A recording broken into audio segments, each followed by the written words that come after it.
Welcome everyone.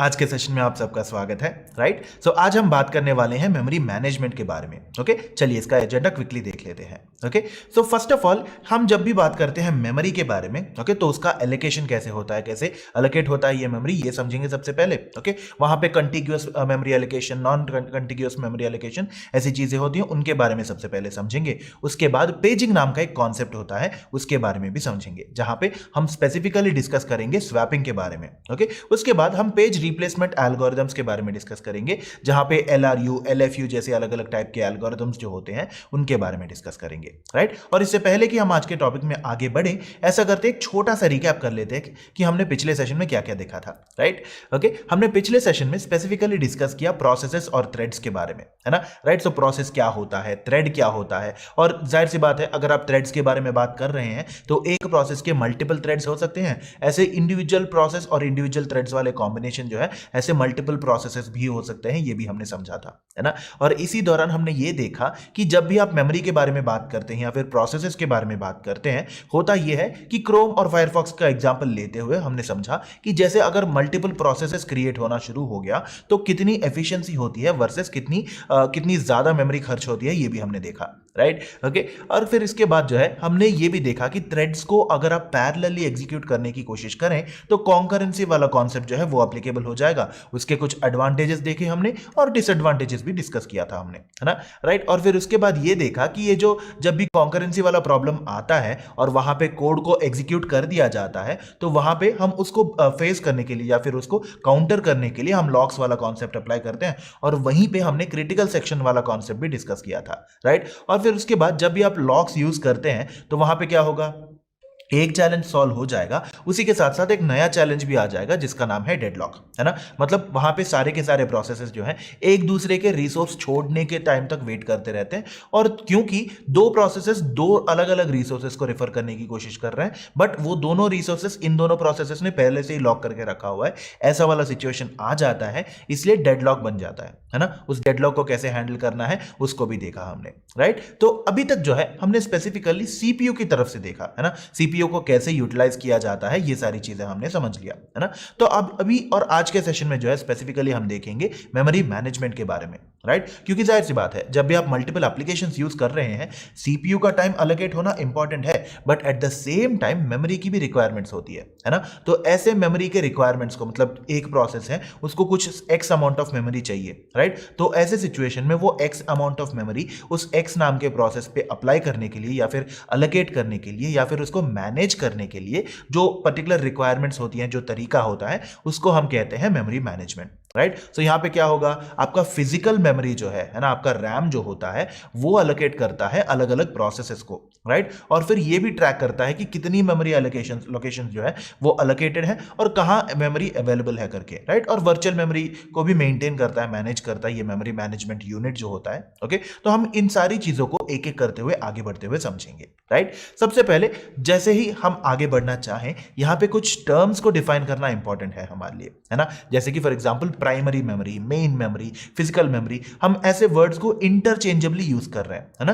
तो ये basically इतना मान लीजिए कि जब भी हम प्राइमरी या मेन या फिजिकल मेमोरी की बात कर रहे हैं, आप हमारे रैम के बारे में बात कर रहे हैं, है ना। रैम क्या होता है ये हम ऑलरेडी समझ चुके हैं। राइट, सो जब भी सेकेंडरी मेमोरी की बात होती है तो आपका हार्ड डिस्क है, या फिर सॉलिड स्टेट ड्राइव हो सकता है, SSD कहते हैं, है ना, या फिर USB ड्राइव ले लीजिए, आपका पेन ड्राइव, है ना। तो ये ऐसे अलग अलग टाइप के अलग मेमोरीज जो होती हैं उनको सेकेंडरी मेमोरी कहा जाता है। ओके, तो प्राइमरी, मेन या फिजिकल मेमोरी क्या होगी आपकी, रैम। ओके, और फिर सिमिलरली सेकेंडरी मेमोरी क्या होगी आपकी, आपका हार्ड डिस्क हो सकता है, SSD हो सकता है, USB ड्राइव हो सकता है, कुछ भी। Right, something that is not primary memory is a secondary memory, as simple as that. Okay, right, so जब भी हम इन जनरल प्रोसेसेस को एलोकेट करने की बात करते हैं, प्रोसेसेस को एग्जीक्यूट करने की बात करते हैं, होता यह है कि हर प्रोसेस को सीपीयू के टाइम की जरूरत है, एट द सेम टाइम हर एक प्रोसेस को मेमोरी की भी जरूरत होती है। ओके, तो मेमोरी मैनेजमेंट यूनिट क्या करता है कि हर एक प्रोसेस को मेमोरी एलोकेट करता है, एट द सेम टाइम ये भी देखता है कि रैम में कौन कौन से टुकड़े एलोकेट करना चाहिए करके। राइट, सो बेसिकली मान लीजिए हमारा ऑपरेटिंग सिस्टम क्या करेगा, उसके अंदर मेमोरी मैनेजमेंट यूनिट होता है जो मैनेज करता है कौन से प्रोसेस को कितनी मेमोरी देनी है करके। राइट, सो एक तरफ सीपीयू का टाइम एलोकेट करता रहेगा, दूसरी तरफ आपके रैम में से, प्राइमरी मेमोरी में से कुछ टुकड़े जो है चंक्स ऑफ प्रोसेस करने के लिए, चंक्स ऑफ रैम जो है प्रोसेस करने के लिए अलोकेट करता है। ओके राइट, फॉर एग्जांपल जैसे मान लीजिए यहाँ पे आप देख सकते हैं 2,56,000 वाले पॉइंट से लेके 3,40,000 तक मान लीजिए वर्ड डॉक्यूमेंट वाला प्रोसेस चल गया। ओके 3,41,000 से लेके 4,20,940 वाले लोकेशन तक आपका म्यूजिक प्रोसेस चल रहा है, and so on and so forth, right. So ये जो मेमोरी एलोकेशन यूनिट या मेमोरी मैनेजमेंट यूनिट होती है, ये एंश्योर करती है कि जहां पे जो प्रोसेस रन करना चाहिए, जिस टुकड़े में जो प्रोसेस रन करना चाहिए, वो उसी टुकड़े में रन हो और बाकी सारे स्पेसेस को एक्सेस ना कर पाए।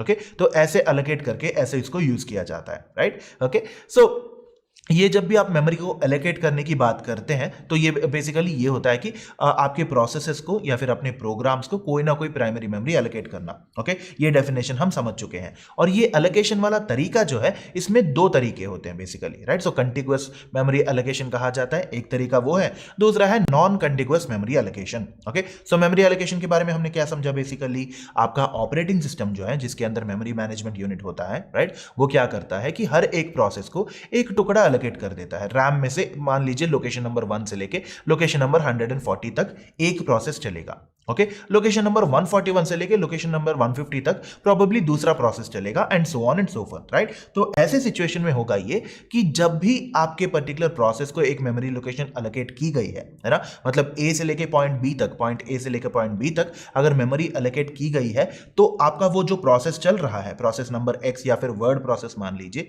राइट, उस प्रोसेस को सिर्फ पॉइंट ए से लेके पॉइंट बी तक ही रिस्ट्रिक्ट करके रखा जाएगा।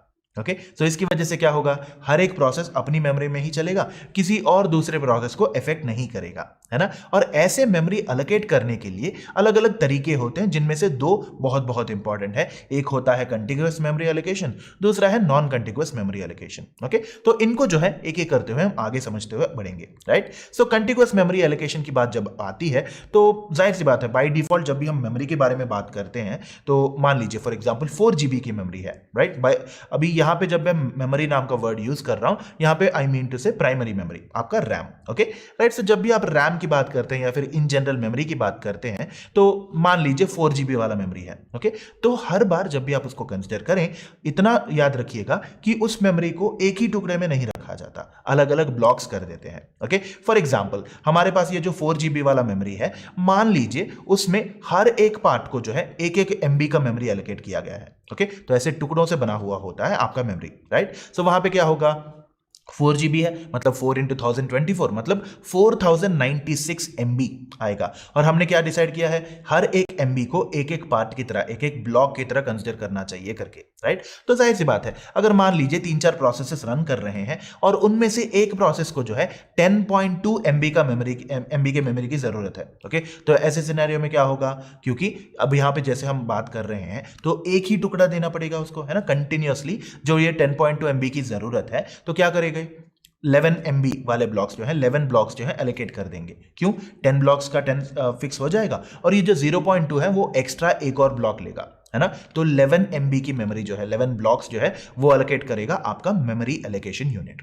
ओके राइट, और फिर मान लीजिए प्रोसेस 2 आ गया। प्रोसेस 1 के लिए हमें क्या चाहिए था, सिर्फ 10.2 MB। ओके और प्रोसेस 2 मान लीजिए प्रोबेबली 10 KB की मेमोरी ही चाहिए। ओके तो उसको क्या होगा, एक सिंगल ब्लॉक की जरूरत पड़ेगी, राइट। सो एक तरफ हमारे पास क्या है, प्रोसेस 1 जो है उसको 10.2 MB वाले मेमोरी की जरूरत है। ओके और हमारा मेमोरी क्या है, हर एक ब्लॉक को जो है 1 MB वाला स्पेस दे रखा हुआ है हमने, है ना। तो ऐसे सिचुएशन में क्या होगा, प्रोसेस 1 को जो है 11 MB वाला ब्लॉक मिलेगा। क्यों, क्योंकि हर एक पर्टिकुलर MB के लिए एक एक ब्लॉक है। ओके तो 10 ब्लॉक्स हो गए वहां पे, और फिर उसके बाद 0.2 MB के लिए एक्स्ट्रा ब्लॉक की जरूरत होगी, क्योंकि हमारे पास उससे छोटे टुकड़े नहीं है, है ना। तो 0.2 MB जो है वो एलोकेट हो जाएगा वहां पे, और 11 ब्लॉक्स का स्पेस जो है लेगा आपका प्रोसेस 1।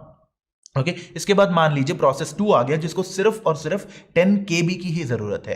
तो ऐसे सिचुएशन में क्या होगा, एक और ब्लॉक एलोकेट होगा वहां पे, राइट। सो ब्लॉक प्रोसेस 1 जो है ब्लॉक 1 से लेके ब्लॉक 11 तक लेगा, और फिर प्रोसेस 2 जो है ब्लॉक 11 से लेके ब्लॉक 12 के बीच में जो एक ब्लॉक बचा हुआ है वो वाला ब्लॉक कंसिडर करेगा। और मान लीजिए एक और नया प्रोसेस आ गया जिसका नाम है प्रोसेस 3 P3, और उसको पूरे के पूरे 200.1 MB की जरूरत है।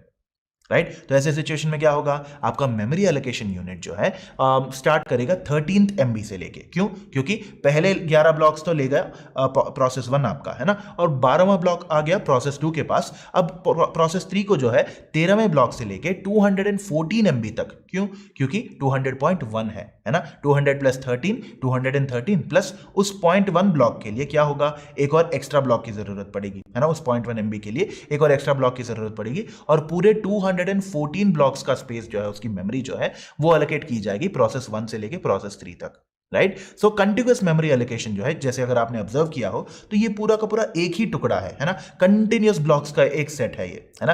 तो अगर प्रोसेस 1 के बारे में बात करेंगे, क्या होगा, ब्लॉक नंबर 1 से लेके ब्लॉक नंबर 11 तक, है ना, 10.2 MB के लिए आपने 11 ब्लॉक्स का स्पेस जो है वो एलोकेट किया, और वो पूरा का पूरा कंटिन्यूअस है ना। तो ऐसे सिंगल कंटिन्यूअस मेमोरी वाले सेक्शन को एलोकेट करने को कहते हैं कंटिन्यूअस मेमोरी एलोकेशन। ओके, सो फिक्स्ड साइजेस होते हैं। ओके, कई बार ऐसा होता है कि एक 1 MB वाला ब्लॉक हो सकता है, प्रोबेबली 2 MB वाले ब्लॉक्स हो सकते हैं, ऐसे डिवाइड किया जाता है और सिस्टम के मुताबिक बदलता जाता है ये। राइट। कंटिन्यूअस मेमोरी एलोकेशन में आपको इतना समझना है कि एक स्ट्रेच में, है ना, एक single continuous section of memory जो है वो एलोकेट की जाती है।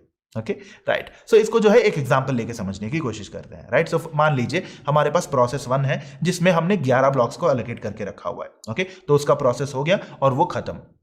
तो अभी क्या होगा, वो जो पहले 3 टुकड़े हैं, राइट, सो मान लीजिए यहाँ पे 3 ब्लॉक्स की एलोकेशन हुई है। ओके, प्रोसेस 1 को जो है 3 ब्लॉक्स दिया गया है, प्रोसेस 2 को 1 ब्लॉक, और प्रोसेस 3 को 3 ब्लॉक्स दिया गया है। Okay, right. सो ये इनिशियल एलोकेशन है। ओके, मान लीजिए प्रोसेस 1 फिनिश हो गया, तो ऐसे सिचुएशन में क्या होगा, प्रोसेस 2 के ऊपर जो 3 ब्लॉक्स हैं वो खाली बैठे हुए हैं, है ना, राइट, और प्रोसेस 3 वैसा का वैसा ही है, प्रोसेस 2 भी वैसा का वैसा है। ओके, अब मान लीजिए 2 नए प्रोसेसेस आ गए, P4 और P5 करके। ओके, और इनको एक एक ब्लॉक की ही जरूरत है। ओके, तो ऐसे सिचुएशन में क्या होगा, सीधा P4 को जो है सबसे अवेलेबल ब्लॉक, जो सबसे ऊपर अवेलेबल ब्लॉक है, उसमें एलोकेट कर दिया जाएगा। क्यों? क्योंकि इनको एक एक ब्लॉक की जरूरत है। P5 को दूसरे ब्लॉक पे रख दिया जाएगा, है ना, राइट। और P4 भी मान लीजिए जल्दी खत्म हो गया, P5 अभी भी चल रहा है। तो ऐसे सिचुएशन में अगर आप देखेंगे तो क्या हुआ, P5 के ऊपर एक खाली है, P5 के नीचे एक खाली है, और P3 के बाद एक और ब्लॉक खाली है। ऐसे अलग अलग टुकड़े बैठे हुए हैं, है ना, अलग अलग ब्लॉक्स जो हैं बीच बीच में खाली बैठे हुए हैं। ओके, तो ऐसे पॉइंट पे एक नया प्रोसेस आ जाता है जिसका नाम है फ्रैगमेंटेशन। ओके, सो ये जो कॉन्सेप्ट है बेसिकली, ये अगर आप यहाँ पे देखेंगे तो आपके पास ये जो ब्लू कलर का ब्लॉक है राइट साइड वाले इमेज में, है ना, तो ब्लू ब्लॉक के जो है ऊपर और नीचे दोनों लोकेशंस पे खाली स्पेसेस है ना, और एक नया प्रोसेस आ गया मान लीजिए, ओके, जो है ब्लैक। ओके, और फिर उसको चाहिए 2 ब्लॉक्स का स्पेस। ओके, बट यहाँ पे क्या हुआ, कंटिन्यूअस मेमोरी जो है वो अवेलेबल नहीं है ना, तो इसको बेसिकली कहते हैं फ्रैगमेंटेशन। फ्रैगमेंटेशन तब होता है जब आपकी मेमोरी जो है वो इनएफिशिएंटली यूज की जाती है। मतलब मान लीजिए एक एक छोटे छोटे टुकड़े को एक एक ब्लॉक एलोकेट करने की वजह से आपको बाकी सारे जो नए प्रोसेसेस हैं उनको सही तरीके से एक स्पेस नहीं मिल पाता, है ना। अभी इस प्रोसेस को क्या करना पड़ेगा, तोड़ के अलग अलग टुकड़ों में रखना पड़ेगा, है ना, बट वो कंटिन्यूअस मेमोरी एलोकेशन नहीं होगा, राइट। सो ये होता है बेसिकली। ओके, सो फ्रैगमेंटेशन का मतलब क्या है, आपके पास एग्जिस्टिंग जो प्लेस है, राइट, सो जो भी एग्जिस्टिंग मेमोरी ब्लॉक्स हैं वो खाली पड़े हुए हैं, but at A stretch continuously नहीं है, इसलिए नए प्रोसेसेस के लिए एक कंटिन्यूअस मेमोरी अवेलेबल नहीं हो रही, उसको फ्रैगमेंटेशन कहा जाएगा। ओके, सिमिलरली एक्सटर्नल फ्रैगमेंटेशन नाम की एक और चीज होती है, इसको हम आगे चल के भी डिस्कस करेंगे, बट अभी एक बार डिफाइन कर लेते हैं, राइट। सो होता यह है कि आपके पास टोटल मेमोरी स्पेस जितना होगा वो एक रिक्वेस्ट को सेटिस्फाई करने के लिए काफी है, बट उसको एक ही तरीके से यूज नहीं कर पाएंगे क्योंकि वो कंटिन्यूअस नहीं है, राइट। सो इसको हम आगे चलते हुए और भी समझेंगे, घबराइए मत। Okay, right. So continuous memory allocation के बारे में जब हम देखेंगे तो होता यह है कि जैसे हमने प्रीवियस एग्जांपल में डिस्कस किया था, है ना, तो यहां पे क्या होगा, हमने डिसाइड किया कि आपके पास 4 GB का रैम है और उसमें हर एक ब्लॉक को 1 MB का स्पेस दिया गया है। ओके, और अगर 10.2 MB की जरूरत है, हम क्या करेंगे, सीधा एलोकेट करेंगे 11 ब्लॉक्स।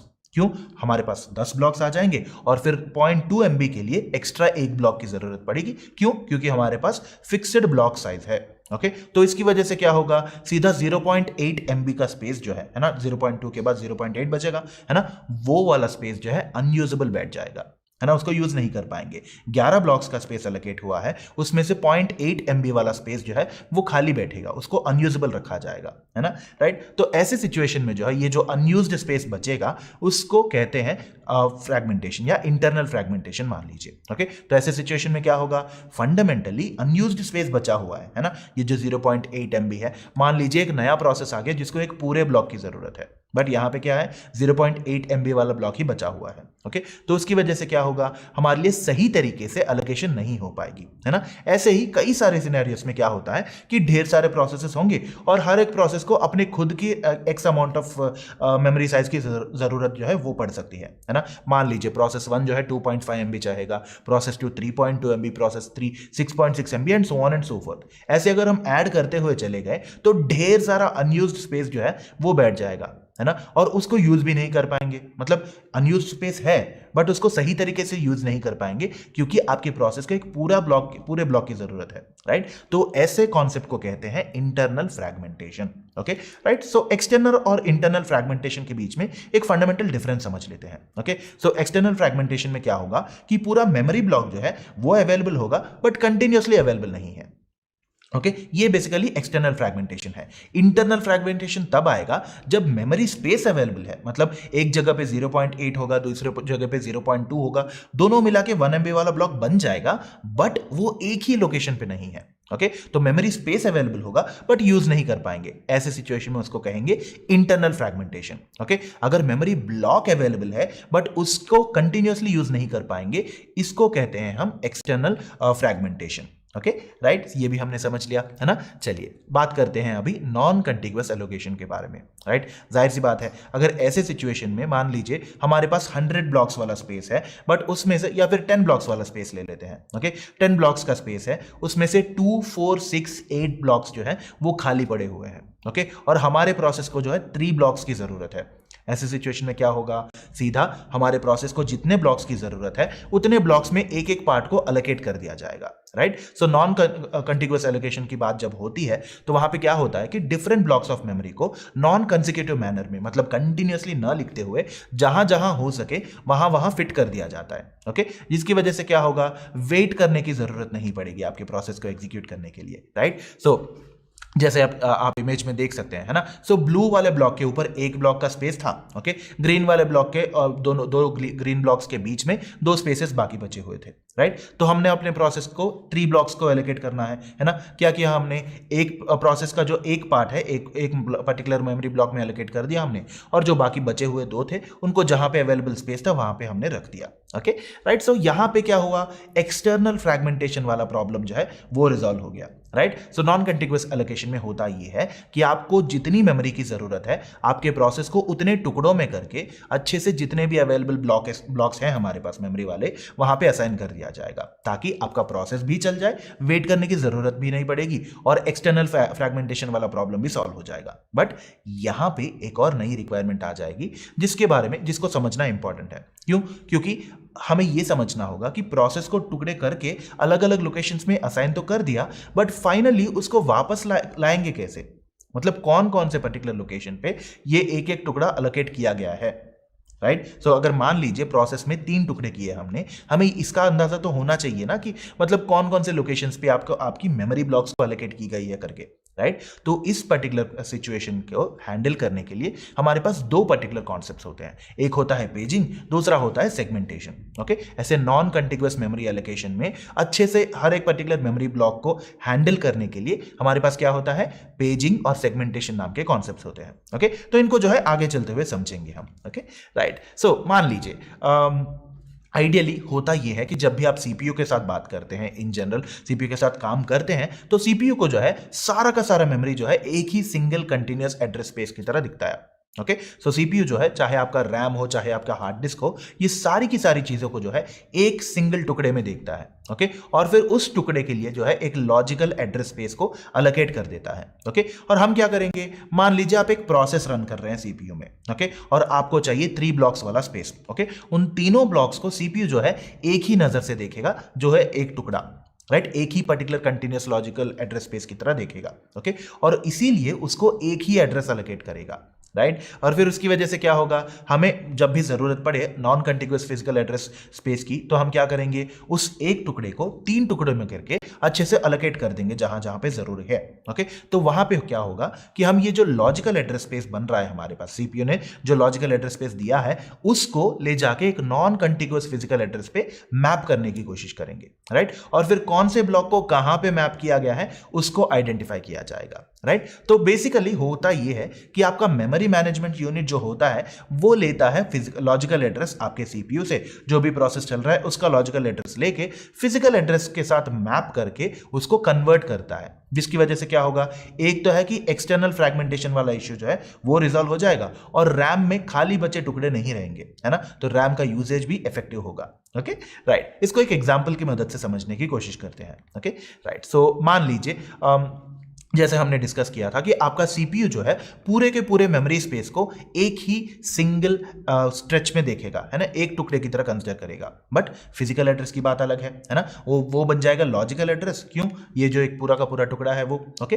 तो मान लीजिए हमारे पास 2 प्रोग्राम्स चल रहे हैं। ओके, एक प्रोग्राम है गूगल क्रोम, ओके, जिसको इनिशियली लॉजिकल मेमोरी एड्रेस जो है 0 से लेकर 999 तक दे दिया। ओके, और क्योंकि ये सबसे पहला हिस्सा है, सीधा फिजिकल मेमोरी एड्रेस में भी इसको 0 से लेकर 999 तक ही अलोकेट किया जाएगा, राइट। और फिर आ गया स्पॉटिफाई, ये दूसरा प्रोसेस है और इसके लिए जो अलोकेट किया जा रहा है वो भी एक ही टुकड़े की तरह ही कंसीडर करेगा। इसी वजह से स्पॉटिफाई के लिए लॉजिकल मेमोरी एड्रेस क्या होगा, 0 से लेकर 999 तक। Okay, but physical memory address के मुताबिक क्या है, ऑलरेडी 999 बन चुका है, तो 1000 से लेकर 1999 तक का स्पेस जो है वो अलोकेट करेगा। ओके, तो सीपीयू के मुताबिक आपके पास 2 प्रोसेसेस चल रहे हैं, दोनों के लिए अलग अलग सेटिंग्स है, राइट। सो दोनों के लिए अलग अलग लॉजिकल एड्रेस जो है वो दिया गया है, but fundamentally physical memory address तो एक ही होगा, है ना। तो 0 से लेकर 999 तक गूगल क्रोम का पहला इंस्टेंस आ जाएगा और फिर 1000 से लेकर 1999 तक स्पॉटिफाई का पहला इंस्टेंस आ जाएगा। मान लीजिए गूगल क्रोम का दूसरा प्रोसेस शुरू हो गया, बट वो कंटिन्यूअसली चलेगा,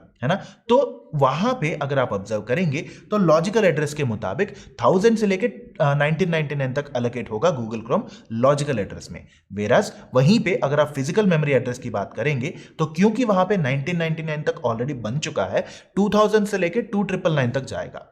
ओके, तो फिजिकल एड्रेस जो है एक के बाद एक ऐड करते हुए जाएगा और लॉजिकल एड्रेस जो है अगर प्रोग्राम बदल गया, प्रोसेस बदल गया, तो नया पर्टिकुलर लोकेशन जो है वो एलोकेट करना शुरू कर देता है। ओके, तो मान लीजिए अगर सीपीयू को चाहिए प्रोबेबली 1200 वाले लॉजिकल एड्रेस पे जो पर्टिकुलर प्रोसेस चल रहा है वो वाला पर्टिकुलर प्रोसेस चाहिए, तो क्या करेगा आपका मेमोरी मैनेजमेंट यूनिट, सीधा कैलकुलेट करेगा कि कहां पे मिलना चाहिए ये फिजिकल मेमोरी एड्रेस और जाके 2200 वाले फिजिकल एड्रेस पे जो पर्टिकुलर प्रोसेस चल रहा है उसको ले जाके बोलेगा कि देखो यही आपका प्रोसेस है, राइट। सो ऐसे होता है एलोकेशन। ओके राइट, तो ऐसे पर्टिकुलरली अलग अलग टुकड़ों में अलोकेट करने को हम बेसिकली कहते हैं नॉन कंटिग्यूअस मेमोरी एलोकेशन, है ना। और उसको कैसे हैंडल करना है ये हमने देख लिया, राइट। सो हमने ब्लॉक्स के बारे में भी बात की थी, राइट। सो हमारा पूरा का पूरा मेमोरी जो होता है उनको टुकड़ों में कर दिया जाता है, राइट। सो अलग अलग ब्लॉक्स में होती हैं। ओके, तो लॉजिकल एड्रेस के अंदर ये जो ब्लॉक्स होती हैं उनको कहा जाता है पेजेस। ओके, ये जो इक्वल फिक्स्ड साइज पार्टीशंस के बारे में हमने बात किया था, है ना। मान लीजिए हमारे पास 4 GB वाला रैम है, उसको हमने एक MB वाले टुकड़ों में कर दिया तो 4096 टुकड़े आ गए, है ना। तो लॉजिकल एड्रेस की बात जब आप करते हैं वहां पे उनको कहा जाता है पेजेस। ओके, और फिर वही बात अगर आप फिजिकल मेमोरी के बारे में करें, राइट। सो फिजिकल मेमोरी के अंदर जो एड्रेस ब्लॉक्स होते हैं उनको कहा जाता है फ्रेम्स। ओके, अगर लॉजिकल एड्रेस स्पेस की बात हो रही है पेजेस, अगर फिजिकल एड्रेस की बात हो रही है frames, as simple as that. Okay, और आपका ये जो मेमोरी मैनेजमेंट यूनिट होता है ये पेजेस और फ्रेम्स के बीच में ये जो कनेक्शन होता है, मैपिंग होती है, उसको मेंटेन करता है। ओके, और उसको मेंटेन करते टाइम जब भी लॉजिकल एड्रेस की बात आती है तो वहां पे भी अलग अलग पार्ट्स होते हैं। ओके, आपके टिपिकल लॉजिकल एड्रेस के अंदर मल्टीपल पार्ट्स होते हैं, जैसे कि आपका घर का एड्रेस हो तो वहां पे भी अलग अलग पार्ट्स होंगे, है ना। मतलब आपका एड्रेस होगा, डोर नंबर होगा, आपका मोहल्ला होगा, प्रोबेबली स्ट्रीट होगी, आप कौन से सिटी में रहते हैं वो एक टुकड़ा हो जाएगा, आपका मंडल क्या है, डिस्ट्रिक्ट क्या है, स्टेट क्या है, ऐसे अलग अलग टुकड़े होते हैं, है ना। सिमिलरली लॉजिकल एड्रेस के अंदर भी 2 टुकड़े होते हैं, राइट। सो इन जनरल उसको 2 टुकड़े में कंसिडर किया जा सकता है। एक हो जाएगा पेज नंबर, मतलब कौन से ब्लॉक के बारे में आप बात कर रहे हैं, और फिर उसके बाद page offset. Alright, so 2 parts होते हैं लॉजिकल एड्रेस के, as simple as that. Okay, so logical address में जब भी हम बात करें, मान लीजिए एक एग्जांपल लेते हैं। ओके, मान लीजिए हमारे पास पेज साइज जो है, पेज साइज का मतलब क्या है, ब्लॉक का size. Okay, so page size जो है हमारे पास 1000 बाइट्स का है और हमें लॉजिकल एड्रेस लोकेशन चाहिए 4020। ओके, तो क्या होगा, इसको रिप्रेजेंट किया जाएगा आपके सीपीयू में, इसको रिप्रेजेंट किया जाएगा पेज 4 ऑफसेट 20। ओके, तो हमने क्या देखा था, दो पार्ट्स होते हैं लॉजिकल एड्रेस के, एक होता है पेज नंबर, दूसरा होता है पेज ऑफसेट स्पेसिफिक लोकेशन के लिए। ओके, कौन से पेज पे कौन सा ऑफसेट है ये आइडेंटिफाई करना है हमें, है ना। और हमें क्या पता है, एक तो है कि फिक्स्ड पेज साइज है 1000 बाइट्स वाला, मतलब पहुंचेगा 4th पेज पे, क्योंकि 4000 पे जाएगा हमारा 4th पेज, है ना। और फिर ऑफसेट होगा 20, मतलब कौन सा एग्जैक्ट लोकेशन है, पेज 4 ऑफसेट 20।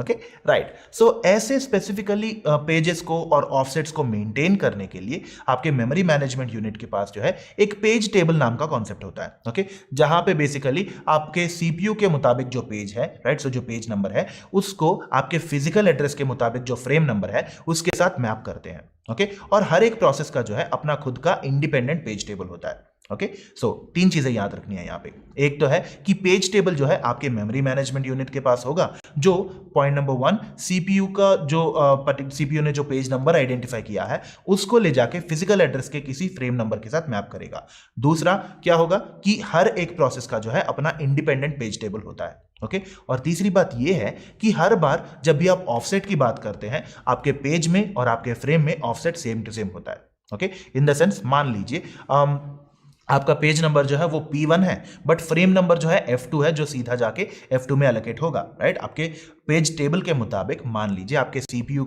ने जो लॉजिकल एड्रेस आइडेंटिफाई किया है उसका पेज नंबर हो गया P1। ओके, उसका ऑफसेट सम X दे दिया मान लीजिए, राइट। सो वही P1 जो है आपके फिजिकल एड्रेस के मुताबिक फ्रेम नंबर कहां पे जाएगा, F2 में होगा, right. So offset same to same होगा, राइट। ऐसे ही आपका मेमोरी मैनेजमेंट जो है काम करता है। ओके, बहुत ही सिंपल है यहाँ पे, राइट। सो इसी को पेजिंग कहते हैं बेसिकली। ओके, और फिर अब बात करते हैं वर्चुअल मेमोरी के बारे में। ओके, जैसे हमने देखा था कि सीपीयू जो है आपके प्राइमरी मेमोरी, सेकेंडरी मेमोरी, सारी चीजों को मिला के एक सिंगल चीज की तरह दिखेगा, है ना, तो उसको कहा जाएगा वर्चुअल मेमोरी। ओके, एक इल्यूजन की तरह मान लीजिए जहां पे प्राइमरी मेमोरी और सेकेंडरी मेमोरी को एक टुकड़े की तरह कंसिडर किया जा रहा है। ओके, तो इसकी वजह से जो है बेसिकली ये जो पार्शियली लोडेड प्रोग्राम्स होते हैं उनको एग्जीक्यूट करना आसान हो जाता है। ओके, तो एज ए रिजल्ट क्या होगा, मान लीजिए लॉजिकल एड्रेस स्पेस जो है बहुत बड़ा होगा कंपैरेटिवली। ओके, मान लीजिए एक एग्जांपल लेते हैं, फॉर एग्जांपल रैम जो है हमारे पास 4 GB का है। ओके, और आपका हार्ड डिस्क जो है 256 GB का है।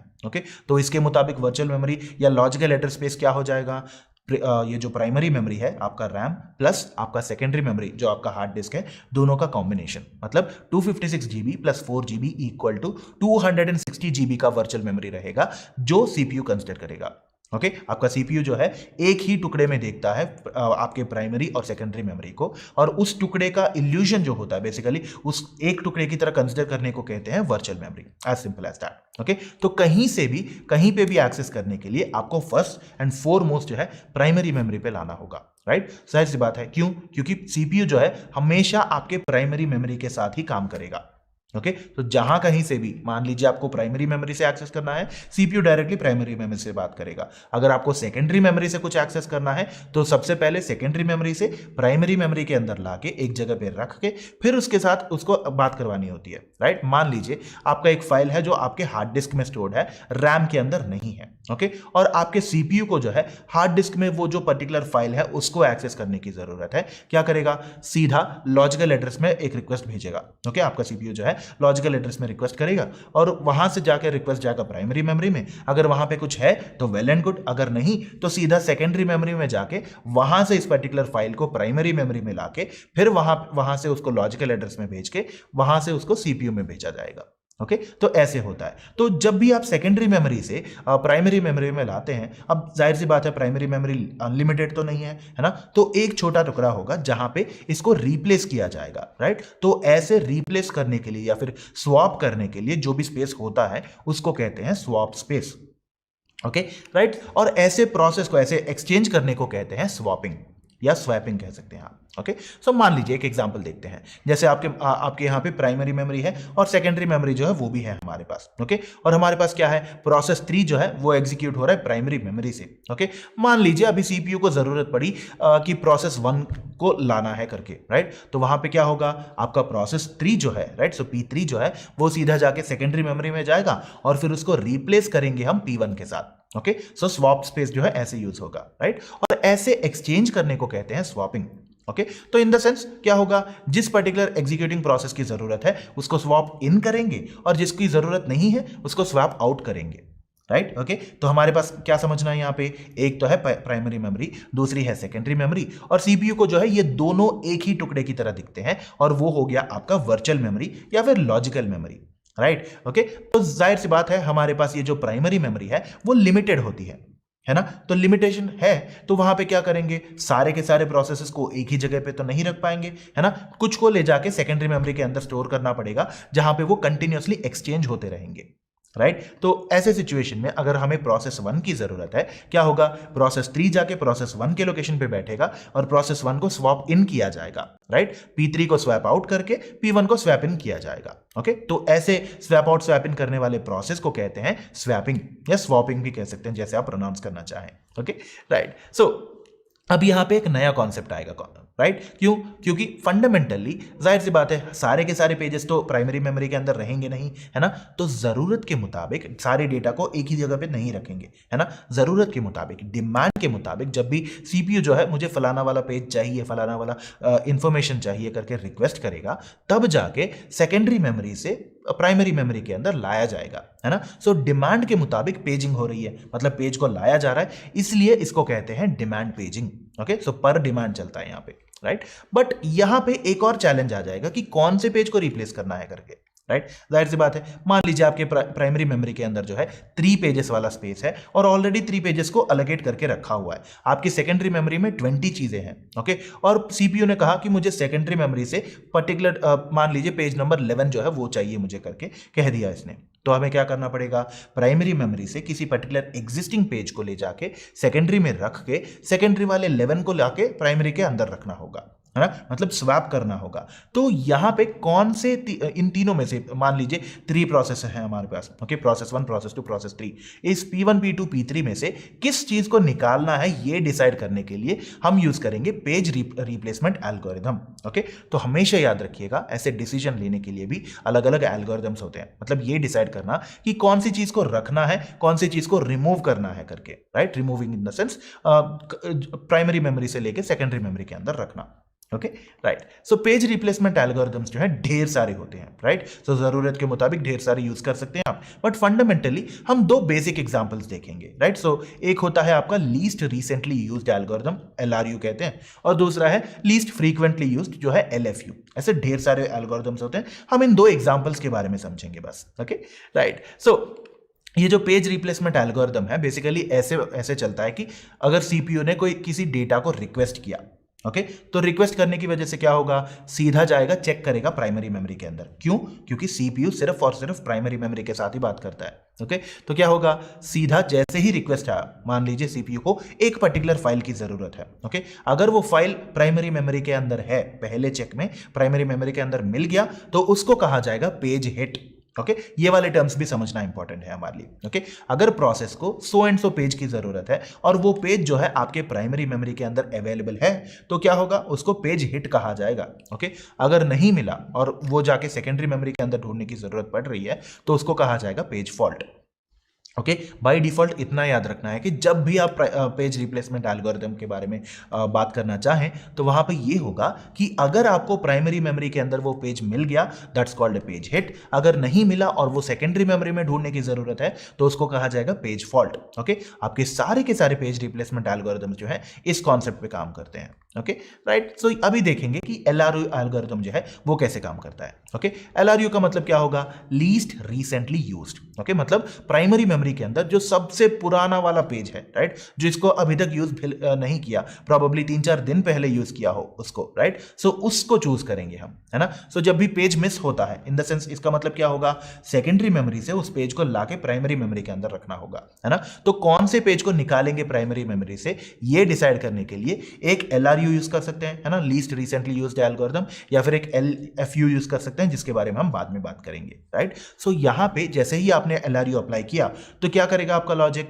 सीधा देखेगा कि प्राइमरी मेमोरी के अंदर सबसे पुराना वाला पेज कौन सा है, लीस्ट रिसेंटली यूज मतलब जितना पुराना हो उतना बेहतर होगा, राइट। सो जो सबसे ओल्डेस्ट हो उसको निकालेंगे, जो सबसे रिसेंट नहीं है उसको निकालेंगे और फिर उसको रिप्लेस करेंगे हम, राइट। LRU ऐसे काम करता है। ओके राइट, एक एग्जांपल देखते हैं। ओके यहाँ पे क्या है, हमारे पास 3 ब्लॉक्स का मेमोरी है प्राइमरी के अंदर। ओके और हमारे पास जो है पेज रेफरेंस नंबर्स कंटिन्यूअसली हैं हमारे पास। ओके तो क्या करेंगे हम, हमारे पास 3 पेज फ्रेम्स है, उनमें से एक एक को ऐड करते हुए जाएंगे और फिर क्योंकि LRU अप्लाई हो रहा है यहाँ पे, है ना, लीस्ट रिसेंटली यूज्ड एल्गोरिथम जो है वो अप्लाई हो रहा है, यहाँ पे हम क्या करेंगे कि एक एक को रिप्लेस करते हुए जाएंगे। राइट सो सबसे पहले हमारे तीनों फ्रेम्स जो है वो खाली है ना। सबसे पहला पेज रेफरेंस क्या है, 4 को लाके अंदर रखा जाएगा, रख दिया हमने। उसके बाद क्या है 7 भी रख लिया हमने। ओके इसके बाद क्या हुआ, आ गया 6, तो 6 को भी हमने रख लिया, है ना। तो पहले 3 पोजीशंस पे कोई भी पर्टिकुलर पेज फॉल्ट नहीं है,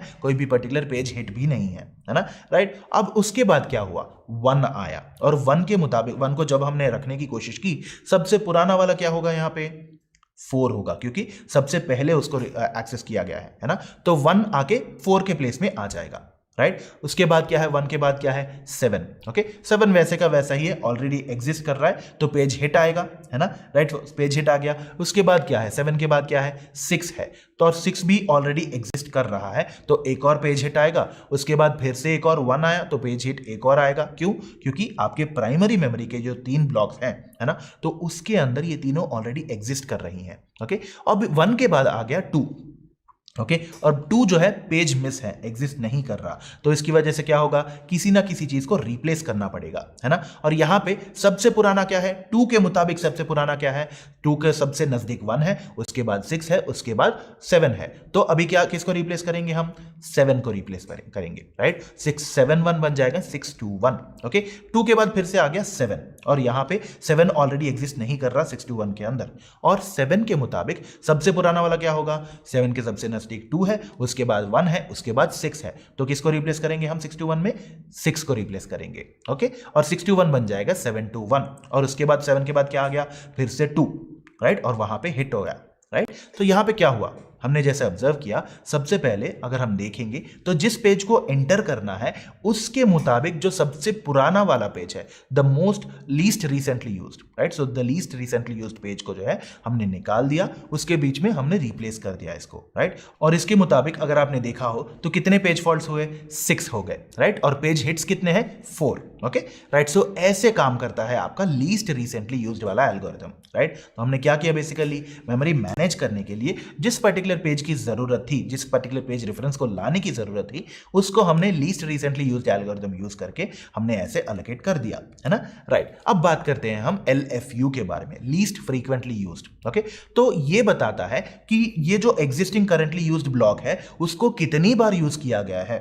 राइट उसको लास्ट कब यूज किया था ये बात करेगा LRU, बट उसको कितनी बार यूज किया गया है फ्रीक्वेंसी बताएगा आपका LFU। राइट सो जिस पर्टिकुलर पेज की मिनिमम नंबर ऑफ यूजेस हैं, राइट उसको लास्ट टाइम एक ही बार यूज किया था, उसके बाद यूज करने की जरूरत भी नहीं पड़ी। राइट तो ऐसे सिचुएशन में क्या होगा कि उस पर्टिकुलर पेज को निकाल दिया जाएगा, रिप्लेस कर दिया जाएगा। राइट अगर मान लीजिए कॉमनली अप्लीकेबल है तो फर्स्ट इन फर्स्ट आउट वाला कॉन्सेप्ट अप्लाई होगा। राइट चलिए इसको एक एग्जांपल लेके समझते हैं। ओके राइट सो जैसे अब यहां पे देख सकते हैं हम अभी LFU अप्लाई करने वाले हैं, है ना, लीस्ट फ्रीक्वेंटली यूज्ड वाला एल्गोरिथम, मतलब कौन से पेज को सबसे कम बार यूज किया गया है वो। राइट और फिर सिमिलरली जैसे हमने पिछले एग्जांपल में देखा था, यहां पे भी 3 पर्टिकुलर फ्रेम्स हैं हमारे पास जिसके अंदर सीधा हमें रखना होगा। ओके राइट और पेज रेफरेंस नंबर्स भी दिए गए हैं। ओके तो क्या होगा, सबसे पहले 7 को भेजा जाएगा क्योंकि 7 एग्जिस्ट नहीं कर रहा, एक आएगा पेज फॉल्ट और 7 को रख दिया जाएगा। ओके इसके बाद क्या हुआ, 0, उसके बाद 1। ओके तो 7 0 1 ऐसे आ गए।